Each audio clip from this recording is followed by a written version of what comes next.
daripada binatang buas. Tu menegah daripadanya air kepadanya tuntut tu daripada binatang buas.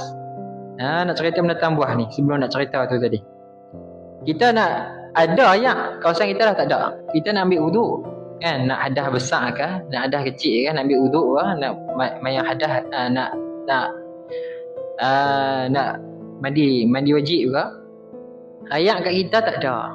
Tapi dalam sebelum dua anak panah tu, jarak dah tu, 2 kali anak panah 300 meter lah cerita dah, mudah cerita noh. 2 kali anak panah tu dalam keliling kita ni ada sebenarnya ayat. Tapi tak boleh nak pi. Tapi tak boleh nak pi. Kalau kita pi, situ boleh nak cerita kata situ ada harimau lah kata. Kita duduklah hutan. Contohlah kita merata ada ayat dah ni. Ibarat kata kita sesat lah hutan ke apa. Kita tak ada ayat dah. Tak ada ayat dah. Cuma ada duk rasanya dekat ni je ni. Tapi kalau pi situ, nyawa aku melayang. Kena dengan macam buah. Harimau ke, apa-apa benda ke, situ bahaya. Tu pun boleh juga tayamum.